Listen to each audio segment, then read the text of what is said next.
이번 시간에는 우리 교재 52페이지에 3번 중개사무소 개설 등록 및 업무 개시 절차에 되죠. 앞 시간에는 우리가 중개사무소 개설 등록 기준에 관해서 학습을 해드렸습니다. 상당히 중요합니다. 정리를 잘 해두셔야 됩니다. 자, 등록 신청의 제한이라고 되어 있는데 공인중개사 또는 법인이 아닌 자는 중개사무소 개설 등록을 신청할 수 없다. 법제 구조 2항이죠. 근데 괄호에 소속 공인중개사를 제외한다라고 규정을 해놨습니다. 그 이유는 우리 법제 12조가 이중 소속을 금지하고 있기 때문에 이미 소속 공인중개사의 신분을 가지고 있는 사람이 자기의 공인중개사 자격증을 가지고 사무소 개설 등록이 행해지게 되면은 이중 소속의 결과를 초래하게 되겠죠. 따라서 중개사무소 개설 등록을 신청할 수 없다라는 겁니다. 그리고 우리 법제 10조에 규정되어 있는 등록의 결격 사유, 즉 중개업에 종사할 수 없는 자에 해당하는 자는 중개사무소 개설 등록을 할 수 없겠죠. 그 다음 양갈로 2번에 등록관청이 어디냐를 학습하겠습니다. 중개업을 영위하려는 자는 국토교통부 령이 정하는 바에 따라 중개사무소를 두려는 지역을 관할하는 시장, 군수, 구청장에게 등록을 하여야 한다 이렇게 되어 있습니다. 그래서 사무소 소재지를 관할하는 시장, 군수, 구청장을 우리는 등록관청이라 그렇게 이야기를 합니다. 항상 등록관청이라는 단어는 사무소 소재지를 관할하는 시장, 군수, 구청장이다라고 인식을 하면서 읽어주셔야 됩니다. 그리고 이때 시장은 등록관청에 해당하는 시장은 구가 설치되지 아니한 시장을 등록관청으로 처리하고 있습니다. 그래서 자치구든 비자치구든 구가 설치되어 있는 시장은 등록관청이 아니다라는 거죠. 그래서 우리가 경기도에 보면은 일반 시인데도 불구하고 특별시나 광역시가 아닌데도 불구하고 구가 설치된 시들이 많죠. 수원시, 안양시, 고양시, 부천시, 용인시 이렇게 이런 시장들은 구가 있기 때문에 구청장이 등록관청이 되는 것이지 시장이 등록관청이 아니다라는 점입니다. 알겠어요? 그렇다고 시장들 종류를 다 외울 필요는 없습니다. 알겠어요? 그러니까 구가 설치되지 아니한 시장이 등록관청이 된다라는 거, 그 기준을 알고 계시면 된다는 거죠. 그 다음 양갈로 3번에 등록 신청 서류는 우리가 정리를 할 때 공인중개사로서 등록 신청할 때와 법인으로서 등록 신청할 때 등록 기준이 달랐죠. 그러니까 등록 신청 서류도 당연히 누가 등록 신청을 하냐에 따라서 구별해서 정리를 하셔야 됩니다. 그런데 우리 법에서는 시행규칙에서는 공인중개사가 등록 신청하든 법인이 등록 신청하든 구비 서류를 구분해서 규정을 하지 않고 한꺼번에 같이 뭉쳐서 규정을 해두고 있기 때문에 여러분들이 문제를 풀기 위해서는 법인으로서 등록 신청할 때 제출 서류를 묻는 문제인지 공인중개사로서 등록 신청할 때 제출하는 서류를 묻는 문제인지를 문제에서 잘 파악을 하셔야 됩니다. 그리고 이 등록 신청할 때는 당해 지방자치단체 조례 정하는 수수료를 납부해야 되는 사유가 됩니다. 그래서 자격증 사본, 법인 등기부 등본 이런 것들이 과거법에서는 제출 서류로 규정이 되어 있었는데 법이 개정되면서 지금은 제출하지 않습니다. 어떤 규정이 신설되면서 제출하지 않게 되느냐? 1번의 그 자격증 사본 밑에 세 줄이 신설되면서 자격증 사본은 더 이상 제출하지 않는다라는 거죠. 자격증을 발급한 시도지사에게 공인중개사 자격 확인을 요청하여야 한다라는 규정을 신설함으로써 지금은 제출 서류로 제출하지 않는다라는 거죠. 법인 등기부 등본이라고 과거에 규정이 되어 있는데 지금은 등기사항 증명서라고 칭하죠. 그런데 이것도 어떤 규정이 신설되면서 제출하지 않느냐 하면 행정정보의 공동이용을 통하여 전자정부법이라는 법이 있습니다. 그 전자정부법의 규정에 따라 행정정보의 이용을 공동이용을 통하여 법인 등기사항 증명서와 건축물 대장을 등록관청 스스로가 확인하도록 하는 규정을 신설함으로써 제출 서류에서는 삭제가 됐다라는 거죠. 그래서 이 건축물 대장은 사무소 확보를 정리하는 서류로서 내는 서류에 해당하겠죠. 그런데 건축물 대장도 행정정보의 공동이용을 통해서 확인하게 돼 있으니까 제출할 필요는 없고, 그러면 임대차 계약서나 사용대차 계약서 내는 사용권을 확보했음을 증명하는 이런 서류를 사무소 확보를 증명하는 서류로 제출하면 되겠습니다.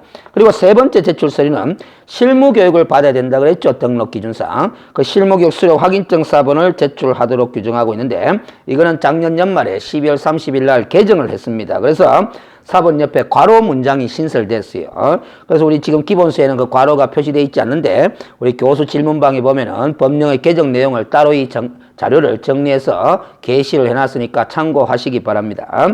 괄호가 어떤 문장이 신설되었느냐 하면 실무교육을 위탁받은 기관 또는 단체가 실무교육 수료 여부를 등록관청이 전자적으로 확인할 수 있도록 조치한 경우에는 제외한다 이렇게 되어 있습니다. 그러면 제외한다는 말은 제출하지 않아도 된다라는 거죠. 결국 등록관청이 전자문서의 형태로 이 등록 신청자가 실무교육을 수료했는지 여부를 확인할 수 있도록 조치가 되어 있는 경우에는 실무교육 수료 확인증 사본을 제출하지 않도록 이렇게 편의를 도모하는 개정이 있었습니다. 그리고 4번에 반면판 사진이 되어 있는데 이 부분도 작년 연말에 개정이 되어 가지고 지금은 여권용 사진을 전부 붙이도록 되어 있습니다. 이 사진을 제출토록 하는 것은 과로에 제가 메모를 했다시피 나중에 교부받는 중개사무소 등록증에 붙이는 용도로 활용해야 되기 때문에 사진을 제출토록 하고 있는 겁니다. 방갈로 5번 사무소 확보를 증명한 서류를 내야 된다라는 거죠. 근데 건축물 대장에 기재가 되기 전에 건물을 확보한 경우도 있겠죠. 그때는 기재가 지연되는 사유를 적은 서류도 함께 제출하여야 한다. 이렇게 규정을 하고 있습니다.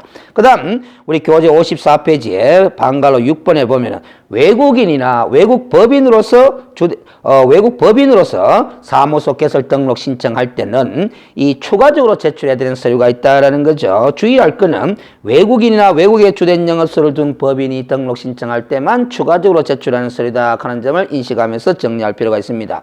그래서 1번에 보면은 우리 10조에 규정되어 있는 등록의 결격 사유에 어느 하나에 해당하지 아니함을 증명하는 그런 서류를 기억이나 니언에 해당하는 서류를 제출해야 된다라는 거죠. 근데 기억과 니언까지는 구체적으로 아실 필요가 없습니다. 결격 사유에 해당하지 아니함을 증명하는 서류를 제출하여야 한다. 이렇게 정리하시면 되겠고, 외국 법인으로서 사무소 개설 등록 신청할 때는 우리 상법 614조 규정에 따라서 영업소의 등기를 증명하는 서류를 추가적으로 제출해야 된다. 이렇게 되는 겁니다. 그래서 누가 등록 신청에 따라서 제출한 서류의 구비 범위가 좀 차이가 있다라는 거죠.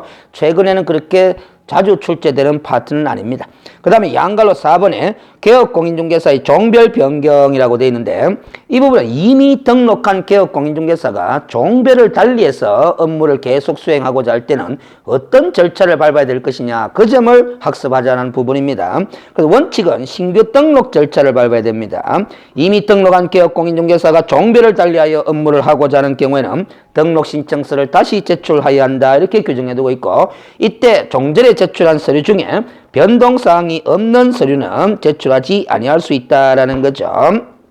그리고 종전등록증은 이를 반납하도록 그렇게 되어 있습니다. 그래서 종전등록증은 반납하도록 하는 이 규정의 취지는 굳이 종전중개업에 대한 폐업신고 절차까지 밟을 필요는 없다라는 거죠. 원래 정상적인 절차라면 이중등록을 금지하고 있는 우리 공인중개사법 12조 1항의 규정 취지상 종전중개업을 폐업신고부터 내고 종별을 변경하고자 할 때는 그 종별에 따른 등록 기준을 갖춰서 신규 등록 절차를 밟아야 되는 것이 정상적인 절차이겠지만, 업무의 연속성을 감안해서 종전등록증만 반납하게 되면은 종전중개업에 대한 폐업신고의 의미로 받아주겠다. 이렇게 보시면 되겠습니다. 그리고 이렇게 신규 등록 절차를 밟아야 되니까 등록 신청하고자 하는 자는 당해 지방자치단체 조례 정하는 수수료를 납부해야 되니까 마찬가지 수수료를 내야 되겠죠. 그런데 아무리 종별을 변경해서 업무를 계속하고자 하는 경우에도 신규 등록 절차를 밟지 않고 예외적으로 등록증 재교부 신청만 해도 되는 경우가 딱 유일하게 한 가지가 있습니다. 그것이 55페이지에 저 위에 방갈로 2번 예외 등록증 재교부 신청이라고 되어 있죠. 한번 읽어보겠습니다. 부칙 제6조 2항의 규정에 따라 이 법에 따른 중개사무소 개설 등록을 한 것으로 보는 자, 소위 중개인이라고 부르는 거죠. 기득권을 인정받아서 자격증도 없지만은 중개업을 계속할 수 있도록 허용받은 사람이 있습니다. 이 사람이 뒤늦게 자격을 취득해서 등록관청 관할구역 밖이 아니라 안에서가 중요합니다. 안에서 공인중개사인 개업 공인중개사로서 업무를 계속하고자 하는 경우에는 재교부 신청만 하면 되겠다라는 거죠. 그리고 이 등록증 재교부 신청하는 경우에도 우리가 당해 지방자치단체 조례 정하는 수수료를 납부해야 되는 사유로 규정하고 있기 때문에 수수료를 내면서 재교부 신청하면 되겠다라는 소리입니다. 그래서 중개인이 자격증을 취득해서 종별을 달리합니다. 자격증 취득했으니까 더 이상 중개인으로 영업할 필요가 없겠죠. 공인중개사인 개업 공인중개사로 종별을 달리하여 업무를 계속하고자 할 때는 이 자격증 사본을 첨부해가지고 등록증 재교부 신청만 하면 되겠다라는 겁니다. 그런데 조건이 있습니다. 등록관청이 동일한 관할구역 내일 때만 그렇게 된다라는 거죠. 그 예를 들어서 이 중개인의 사무소가 북구에 있다라는 거죠. 북구에 있는 이 중개인이 자격증을 취득해서 동일한 이 북구 안에서 공인중개사인 개업 공인중개사로서 업무를 계속하고자 하는 경우는 등록증 재교부 신청만 하면 된다라는 겁니다. 그러나 이 사람이 자격증을 취득한 김에 북구가 아니라 남구에 가서 공인중개사인 개업 공인중개사로서 업무를 계속하고자 할 때는 그 남구청에다가 다시 사무소 개설 등록 절차를 밟아야 되겠다라는 소리입니다. 그래서 등록관청 관할구역 아니냐 밖이냐 안, 밖 요 글자를 또 주의해서 잘 보셔야 되겠죠. 그 다음 양갈로 5번에 이렇게 중개사무소 개설 등록 신청을 받은 등록관청은 7일 이내에 종별에 따라서 구분해서 등록 처분을 행하고 등록 신청에게 서면으로 통지하는 절차를 밟게 됩니다.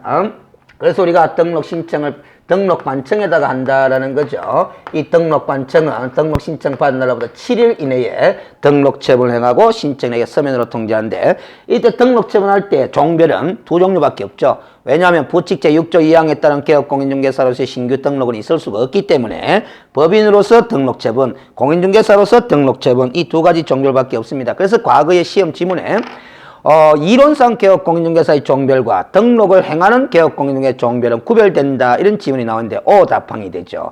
이론상 개업공인중개사의 종별은 세 종류죠. 부칙 제6조 2항에 따른 개업공인중개사까지 포함해서. 그러나 등록을 행하는 개업공인중개사의 종별은 부칙 제6조 2항에 따른 개업공인중개사는 없으니까 두 종류밖에 안 됩니다. 그래서 구별되는 거죠.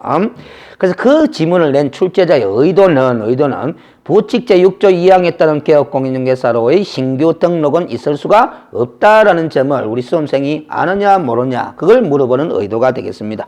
그 다음 양갈로 6번에 등록증의 교부와 재교부인데 등록관청이 이렇게 등록 기준에 적합해서 등록 처분을 행한 자에 대해서는 등록증을 당연히 교부하게 되어 있습니다. 다만 등록관청이 등록한 자가 보정 설정했느냐 안 했느냐 여부를 먼저 확인한 다음에 등록증을 교부하도록 되어 있습니다. 그래서 이 보정 설정이라는 것은 뒤에 가면 30조에서 학습을 하게 되어 있는데 손해배상 책임을 보장하기 위한 조치입니다. 그래서 보정 설정을 하지 않으면 등록증을 교부받을 수가 없습니다. 근데 주의할 거는 등록 처분을 받은 다음에 보정 설정을 한다라는 거죠. 그 말은 보정 설정이라는 것은 등록 기준이 아니다라는 겁니다. 그래서 시험 지문에 보정 설정을 하지 아니하여도 중개사무소 개설 등록은 할 수 있다 하면 답항이 되겠습니다. 자, 그리고 이렇게 등록증을 교부할 때는 사무소 등록대장이라는데 거기에다가 기재를 한 후에 등록증을 교부하게 되어 있습니다. 물론 보정 설정 여부를 확인한 다음에 보정 설정이 됐다라면은 이제 등록증을 교부하겠죠. 그 교부하기 전에 대장에 기재한 후에 교부하라 그 소리입니다. 그리고 이러한 등록증을 교부한 사항은 월별로 집계를 해서 다음 달 10일까지 공인중개사협회에 통보하는 사항 중에 또 한 가지입니다. 그래서 우리 시행령 제14조에 나중에 학습을 해보면은 등록관청이 월별로 집계된 사항을 다음 달 10일까지 협회에 통보하는 사항이 총 6가지 항목이 나옵니다. 그 6가지 항목 중에 첫 번째가 바로 중개사무소 등록증 교부에 관한 사항이죠. 이 부분도 지금은 따로 기억하기가 불편하겠지만은 나중에 교재를 읽어보시다 보면은 통보하는 사항이 6가지 하면서 한꺼번에 정리가 돼 나옵니다. 그때 그걸 기억을 해뒀다가 다시 복습하실 때 활용을 하시면 된다라는 겁니다. 그 다음 뒷페이지에 보시면은 업무 보정 설정 시기에 관한 해석 문제가 나오는데 요거는 이해를 좀 하실 필요가 있습니다. 이해를. 그래서 보정 설정 시기에 관한 해석 문제인데 우리 공인중개사법 조문 제30조에 가면은 업무 보정 설정은 업무 개시 전까지 하여야 한다 이런 규정을 두고 있어요. 업무 개시 전까지. 자, 그래서 우리가 사무소 개설 등록과 업무 개시 절차에 관해서 학습을 조금 보충적으로 해보면 등록 조건을 갖춰서 등록 신청을 하잖아요. 그럼 등록 신청한 날로부터 7일 이내에 등록관청은 등록 처분을 행하게 되어 있습니다. 등록 처분 행한 사실은 신청에 서면으로 통지해야 한다 그랬죠. 그렇지. 자, 근데 이 등록 처분을 받고 나면은 보정 설정을 하게 돼 있다라는 겁니다. 보정 설정. 이 등록 신청할 때 등록 기준을 갖추어서 하잖아요. 그러면은 이 보정 설정은 등록 기준은 아니다라는 것이 여실히 드러납니다. 쏘가 넘어가면 안 되는 거죠. 자, 근데 이 보정 설정을 하게 되면은 등록관청이 이 보정 설정 여부를 확인한 다음에 지체 없이 등록증을 교부하게 돼 있다라는 겁니다. 자, 그리고 이 등록증 교부받은 거는 나중에 법제 17조를 학습하게 되면 사무소 내보기 쉬운 곳에 게시하는 서면 중에 하나로 들어갑니다. 이렇게 게시하고서 업무를 시작하면 되는 거죠. 알겠어요? 그런데 우리 법제 16조에 가면은 업무 시작하기 전까지는 중갱에 사용할 인장을 또 등록해야 될 의무를 규정해 두고 있습니다. 그러면 지금 이 보정 설정과 인장 등록과 등록증 게시라는 이 세 가지는 업무 개시 요건이 됩니다. 등록 기준이 아닙니다. 그래서 인장을 등록 안 해도 중개사무소 개설 등록은 할 수 있고 보정 설정하지 않아도 중개사무소 개설 등록은 얼마든지 할 수가 있습니다. 자, 그래서 우리 법 30조에 가보면 보정 설정은 언제 전에 해라? 업무 시작 전에 하여야 한다. 이렇게 규정되어 있는데 그 말만 놓고 보면은 요때 해도 되겠죠. 업무 시작 전이니까. 그런데 지금 우리 법 규정에는 등록관청이 등록증을 교부하기 전에는 무슨 설정 여부를 확인해야 한다. 보정 설정 여부를 확인해야 한다 하는 규정도 두고 있기 때문에 결과적으로 이 보정 설정은 등록증 교부받기 전에 할 수밖에 없습니다. 교부받기 전이라도 업무 시작 전은 맞죠. 그래서 결국 이 보정 설정이라는 것은 등록증 교부 요건도 되고 업무 개시 요건도 된다라는 겁니다. 그러나 이 중갱에 사용할 인장 등록은 등록증 교부 요건은 아니죠. 인장 등록 안 해도 등록증 교부받을 수 있다는 겁니다. 이 인장 등록도 언제 전까지만 하면 된다. 업무 개시 전까지 하도록 돼 있거든요. 그러면 인장 등록은 법적으로 보면 요 등록증 교부받은 다음에 업무 개시 전까지 해도 된다는 겁니다. 이때 물론 하셔도 되고. 그래서 이 보정 설정 시기는 사실상 법조문에서는 업무 시작 전에 해야 한다 돼 있지만은 등록증 교부받기 전에 할 수밖에 없다라는 거죠. 그래서 자, 다음에 방갈로 2번에 등록증의 재교부인데 전 시간에는 우리가 자격증의 재교부에 관해서 학습을 해드렸습니다. 그 자격증 재교부에 관한 사유는 우리 등록증 재교부에도 준용하도록 되어 있기 때문에 결국 분실하거나 아니면 흘러서 못 쓰게 된 경우에도 등록증 재교부 사유가 되는 거죠. 그리고 등록증 기재사항 변경도 등록증 재교부 사유고 또 조금 전에 우리가 부칙 제6조 2항에 따른 개업공인중개사가 자격증을 취득하여 동일등록관청 관할구역 안에서 공인중개사인 개업공인중개사로서 업무를 계속하고자 하는 경우에도 신규 등록 절차를 밟을 것이 아니라 등록증 재교부 신청하면 된다라는 걸 학습했죠. 그래서 결국 등록증의 재교부 신청 사유는 총 4가지가 되는 겁니다. 잃어버린 경우, 흘러서 못 쓰게 된 경우, 그리고 등록증의 기재사항이 변경된 경우, 그리고 부칙 제6조 2항에 따른 개업공인중개사가 동일등록관청 관할구역 안에서 공인중개사인 개업공인중개사로서 종별 변경하고자 하는 경우, 이렇게 4가지 사유가 등록증 재교부 사유로 정리가 되는 거죠. 이 등록증 재교부 사유를 자격증 재교부 사유와 비교해 놓은 표는 앞 시간에 있었습니다. 앞 시간에 우리 교재에 몇 페이지에 그 비교표를 만들어 놨습니까? 43페이지에 보시면은 각정의 재교부 사유를 비교표를 만들어 두었죠. 참고하시면 되겠고, 다시 교재 56페이지로 되돌아와서 그러세요. 지금 등록증의 기재사항 변경이 있게 되면 재교부 신청 사유다. 이렇게도 기억을 해야 되지만은 시험 문제가 좀 난이도를 높여서 응용 문제를 내게 되면은 등록증 기재사항 중에 어느 한 가지 사례를 가지고 시험 지문을 구성하게 된다라는 겁니다. 예를 들어서 법인인 개업공인중개사의 경우에는 대표자가 있게 되는데 대표자의 성명은 법인의 등록증의 기재사항이거든요. 그러면 시험 지문을 낼 때 이렇게 응용해서 낼 수 있다는 겁니다. 법인인 개업공인중개사의 대표자가 변경된 경우에는 등록증 재교부 사유에 해당한다. 이렇게 지문을 낼 수 있다는 거죠. 오답하기죠. 왜? 대표자가 변경된 거는 결국 등록증의 기재사항인 대표자의 성명이 바뀌게 되는 거죠. 결국 기재사항 변경이 일어나게 됩니다. 그러면 재교부 사유가 맞는 거죠. 그래서 우리가 이 등록증 기재사항 변경의 이 단어를 단순하게 외워서는 곤란한 측면도 있을 수 있다는 겁니다. 그래서 제가 등록증 기재사항 변경의 경우에 대한 사례를 각조 73번에 좀 소개를 해뒀으니까 참고하시라 이렇게 권하는 바입니다. 자, 그러면 됐고, 양갈로 7번에 등록사항 등의 통보해놔가지고, 등록관청은 다음 각호의 어느 하나에 해당하는 때는 그 사실을 공인중개사협회에 통보해야 되는데, 매월 집계된 사항을 다음 달 10일까지 공인중개사협회에 통보하게 되어 있습니다. 서면에 의해서 통보하게 되어 있습니다. 그래서 이거는 협회가 알아야 될 필요성 있는 사항들을 등록관청이 협회에다 통보해 주도록 하는 규정을 둠으로써 협회의 운영에 좀 도움이 되고자 하는 측면이 있는 거죠. 그래서 57페이지 그 네오박스 안에 1번부터 6번까지의 항목은 월별로 집계를 해서 등록관청이 협회에다가 다음 달 10일까지 통보하는 사항들입니다. 이걸 다 기억을 하셔야 되는 거죠. 조금 그 앞페이지 우리 55페이지 제일 밑에 보면은 등록증 교부한 때는 그 사실을 다음 달 10일까지 협회에 통보해야 한다라고 적어놨죠. 그게 바로 57페이지에 있는 이 내용을 가지고 앞에 소개해 둔 겁니다. 그래서 앞으로 진도 나가다 보면 분사무소 설치 신고에 관해서도 공부하고 휴폐업에 대해서도 공부를 하고 또 행정처분에 관해서 이전 신고에 관해서 그리고 고용신고, 고용관계 종료 신고 제도에 관해서도 학습하게 되는데 그 학습하는 부분마다 전부 다 이런 통보에 관한 문장이 나옵니다. 그래서 다 그렇게 반복 복습하시도록 교재를 편집해 놓은 거죠. 그래서 제가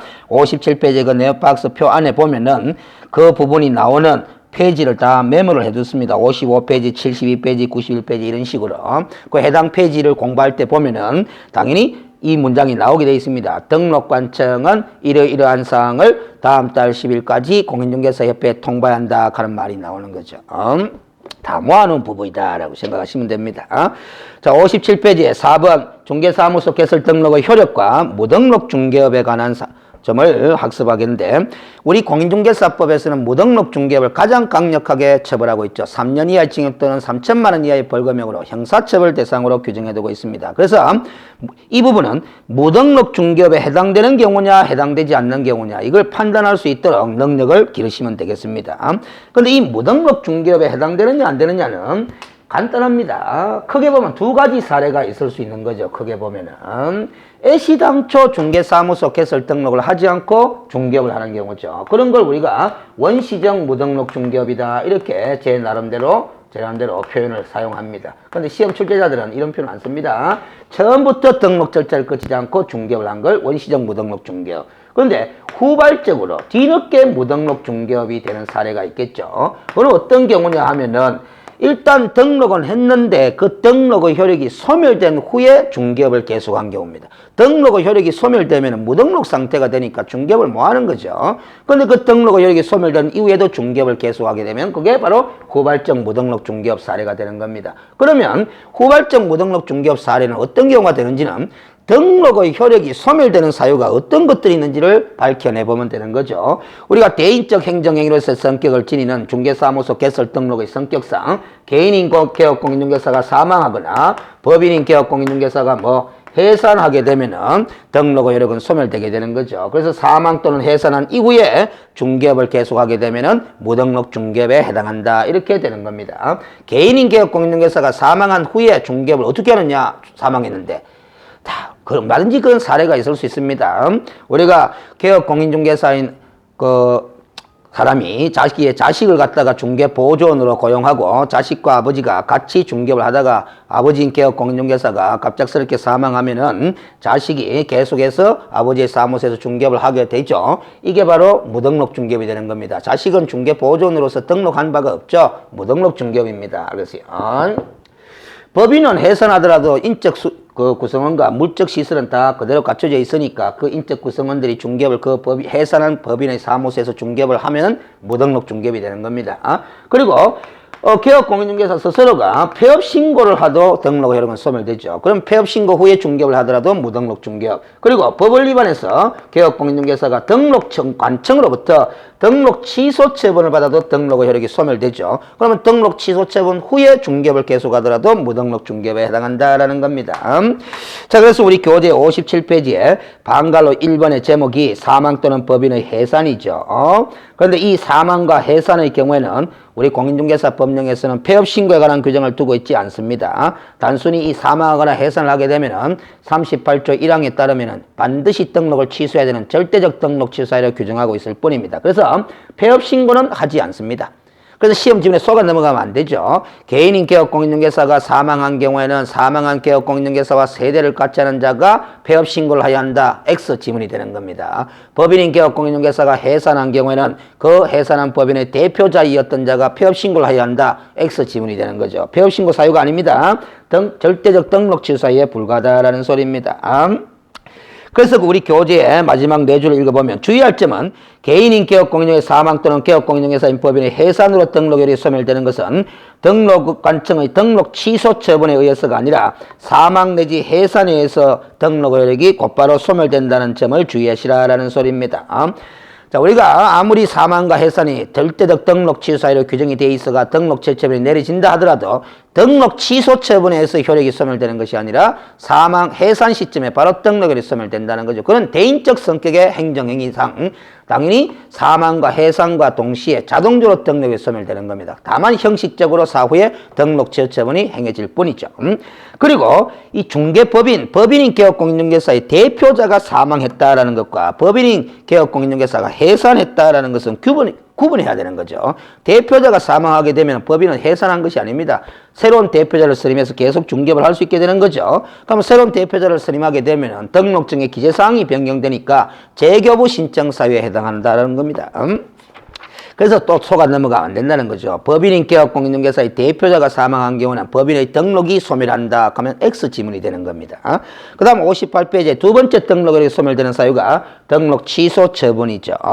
그래서 등록 취소 처분 사유가 존재한다는 사실만 가지고는 등록이 소멸되는 것이 아니라 등록관청에서 등록 취소 처분이 내려짐으로써 등록이 소멸된다는 점을 주의하시면 되겠습니다. 그리고 반갈로 3번에 폐업 신고가 수리되더라도 등록 효력은 소멸되겠죠. 그리고 양갈로 2번에 무등록 중개업에 해당되는 사례를 이제 마무리 정리해 놨습니다. 그래서 무등록 중개업이라는 것은 중개사무소 개설 등록을 하지 않고 중개업을 행하거나 이 경우가 바로 원시적 무등록 중개업 사례가 되겠죠. 또 중개사무소 개설 등록의 효력이 소멸된 후 중개업을 행하는 경우 이게 바로 후발적 무등록 중개업 사례가 되겠죠. 그래서 무등록 중개업에 해당되면은 원시적이든 후발적이든 무등록 중개업이죠. 3년 이하 징역 또는 3천만 원의 벌금형에 처하는 사유지만은 등록한 개업공인중개사가 아니기 때문에 등록 취소나 업무 정지처분과 같은 행정처분의 대상이 되지는 않는다라는 겁니다. 그래서 그걸 도표로 다시 요약 정리를 해뒀으니까 참고하시면 되겠고요.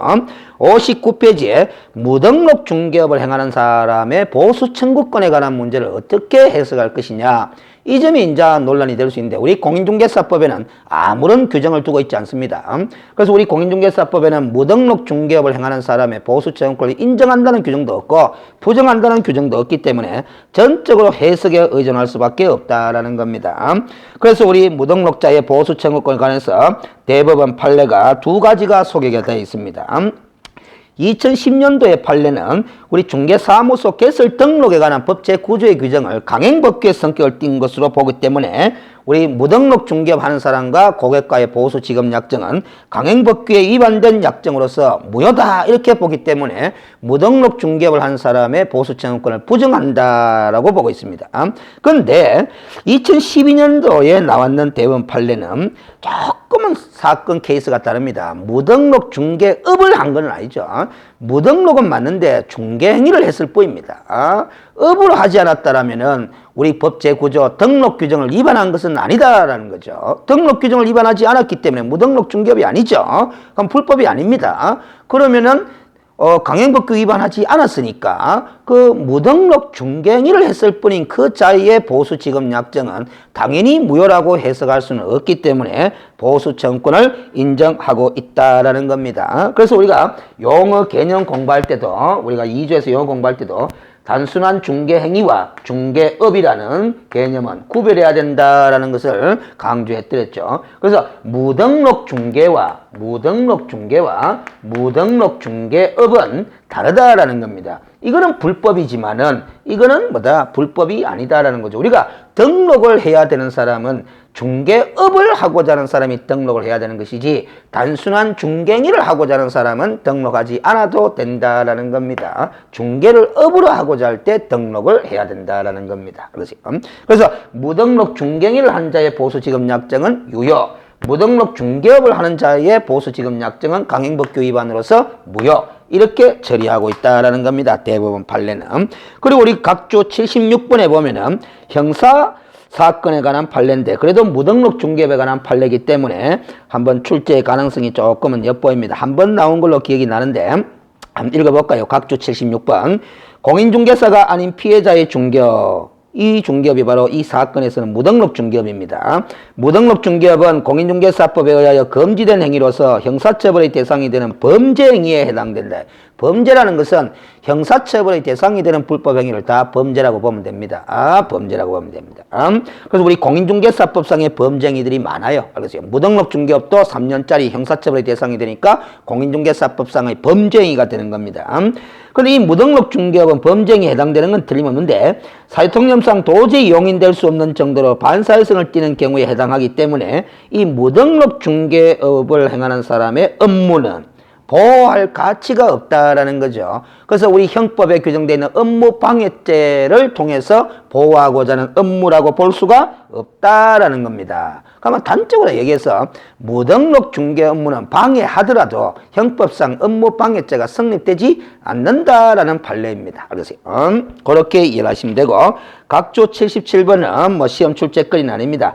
지금 이 판례가 무등록 중개업과 보수청구권에 관한 이 두 판례가 나오기 전에는 우리 법에 규정이 없었기 때문에 전적으로 학설에 의존할 수밖에 없었는데 우리나라의 다수의 학설은 일본의 판례 입장에 따라 가지고 자연체무로 해석해 왔었는데 이 판례에 따라서 이제는 이 무등록 중개업을 행한 사람의 보수적인 약정은 무효다 하는 판례에 따라서 보수청구권을 행사할 수 없다 이렇게 되는 거죠.